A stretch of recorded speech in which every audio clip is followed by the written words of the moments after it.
கடவுளை பத்தியே நான் பேச மாட்டேன். ஏன்னா கடவுள் சுகமா இருக்கிறாரு, அவரை பத்தி பேசி என்ன பண்ண போறோம்? அவருக்கு என்ன குறைபாடுகள் இருக்குது? எல்லாமே உலகமே அவருது, அவருக்கு என்ன குறை இருக்குது? அப்புறம் அவரை பத்தி நம்ம ஏன் பேசணும்? மனுஷங்கிட்ட தானே 1000 குறைபாடுகள். அவன் மனம் தானே வெம்பி போய்க்கிறான், அவன் தானே வாழ முடியாத தவிக்கிறான். முதல்ல மனசை பத்தி பேசு, மனுஷனை பத்தி பேசு, அப்புறம் கடவுளை பத்தி பேசு. இதுதான் என்னுடைய குறிக்கோள். மனிதனுக்குள்ளதான் கடவுள் இருக்குதுன்னு சொல்லிங்கிறேன் நான். கடவுள் என்றவன் கடந்து நின்றவன், கடந்து உள்ள போறது இல்ல. கடந்து உள்ள போறது ஆன்மீக உயிர். எல்லாத்தையும் கடந்து நின்று இன்பம் துன்பம் இரவு பகல் எல்லாத்தையும் கடந்து நின்றவன் கடவுள். அதனால நம்ம எல்லாத்திலும் இருக்கிறோம் ஆன்மா. அதனால்தான் சொன்னேன், கடவுள் என்றவன் வேற, ஆண்டவன்றவன் வேற. என்ன ஆண்டவன்றவன் ஆன்மா, கடவுள் என்ற உலகத்தை ஆள்றவன், ஆண்டவன்றவன் நம்மள ஆள்றவன் அப்படின்னு சொல்லியிருந்தேன். 3 விஷயம் மக்களை பிடிச்சிக்கும்.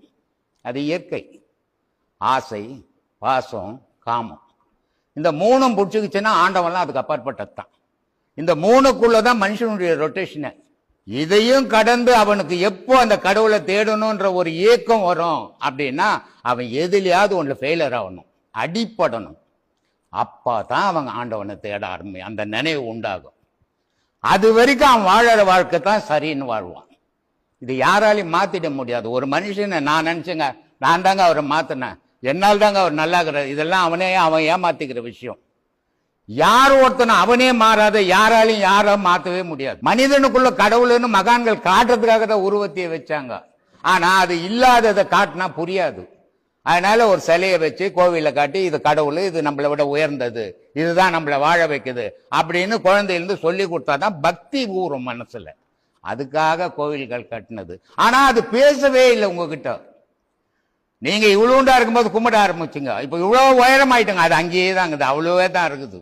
பிறந்த உடனே உங்க அம்மா ரொம்ப நெருக்கமானவங்க, வளர்ந்த உடனே உங்க அப்பா ரொம்ப நெருக்கமானவங்க, கல்யாணம் ஆனவொடனே உங்க மனைவி எல்லாரும் விட நெருக்கமான. எல்லாரும் தனித்தனியா வந்தோம், எல்லாரும் தனித்தனியா போய் தான் ஆகணும். இதை யாருமே கட்டுப்படுத்த முடியாது. என்னால் தான் சொல்றது, உலகத்தினுடைய ஏக்கம் விதியினுடைய முடிவுன்றது. நான் ஒருத்தர் துக்கம் ஒரு சம்பவத்தை எடுத்துக்கிறது மனசு, ஆஹா இது சந்தோஷம் அப்படின்னு எடுத்துக்கிறது மனசு. ஒருத்தர் ரொம்ப நல்லா பழகினாருன்றதும் மனசு. இல்லைங்க அவர் பழக்கமே சரியில்லைங்க, தவறானவருங்க அவருன்னு சொல்றதும் மனசு தான். அப்போ மன சம்பந்தப்பட்டதுலாம் நிலையற்ற சம்பந்தம், ஆன்மா சம்பந்தப்பட்டதுலாம் நிலையான சம்பந்தம். அதனால இந்த உலகத்துல யாருமே நெருக்கமா பழகுதில்லை. உலகமே நெருக்கமா தான் இருக்குது, உலகமே நம்மளை விட்டு பிரிஞ்சு தான் இருக்குது. அதனால இது நம்மளையே நம்ம ஏமாத்திக்க கூடாது. பழகினா பிரிஞ்சிட்டாரு அவ்வளவுதான் அப்படின்னு போனால் உங்க மனசுக்கு துன்பம் இல்லை. ஐயோ போயிட்டாரே நினைச்சீங்கன்னா துன்பம். அது ஒன்னோட போகாது, ஒவ்வொரு செயலையும் வந்து நிற்கும் அது. அதனால அதை அங்கேயே விட்டுடணும். அதை விட்டுட்டால் உங்களுக்கு துன்பம் இல்லை. கடவுளே நீங்க தானேங்க. கடவுள்னு ஒண்ணு தனியா இல்லையே. கடவுள்னு ஒண்ணு தனியா இருந்ததுன்னா உலகத்துல ஏற்றத்தாழ்வே இருக்காது. இப்போ நீங்க அழகா பிறந்திருக்கிறீங்க, இத உங்க அம்மாவும் உங்க அப்பாவும் உங்களை அழகா பெற்றுக்கணும்னு ஆசைப்பட்டாங்களா? நீங்க பிறந்துட்டீங்க. ஒருத்தனுக்கு 2 கால் வராத பிறந்து போது அவங்க அம்மா அப்பா நான் நொண்டியா பிறக்கணும்னு ஆசைப்பட்டாங்களா? இது யார் கடவுள்? என்ன இவர் அழகா இருக்கட்டும் இவர் நொண்டியா இருக்கட்டும் கடவுளுடைய தீர்ப்பா? ஒன்றும் கிடையாது. நான் இந்த பிறவியில என்ன அநியாயங்கள் அக்குறும்புகள் பண்றனோ அது எனக்கு பதிவாகுது.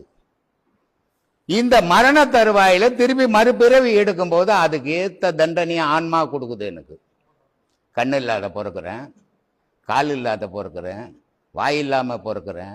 விதியினுடைய வெளிப்பாடு. இங்க கடவுளுக்கு வேலையே கிடையாது. படைத்தவனே கடவுள் இல்லை, நீயே பிறந்த நீயே இருக்கிற. கடவுள் மரணம் வர வைக்கிறதும் இல்லை, ஒருத்தனை ஜனனம் பண்றதும் இல்லை. ஜனனமும் மரணமும் நீங்களே தான், உங்களுக்குள்ளதான் நடக்குது. நான் 10 குழந்தை ஆஸ்பத்திரியில ஒரே நேரத்தில் பிறக்குது. அந்த குழந்தைக்கு எது பணக்காரன், எது உயர்ந்த ஜாதி, எது தாழ்ந்த ஜாதி, எது ஏழை தெரியாது. ஆனா அது எங்கெங்க போதோ அதுக்கேற்ற மாதிரி அது வளருது. அப்ப அந்த குழந்தைக்கு எதுவுமே தெரியாது. வளர்ற இடத்துல வாழ்ந்த பிறகுதான் அதுக்கு தெரியுது, நான் பணக்காரன், நான் உயர்ந்த ஜாதி, நீ தாழ்ந்த ஜாதி. ஆனா பிறக்கும் போது ஜாதி இல்லை, மதம் இல்லை, ஏழை இல்லை, பணக்காரம் இல்லை. அப்போ மன சம்பந்தப்பட்டதான் இதெல்லாம். இதுதான் விதிவாசம்ன்றது.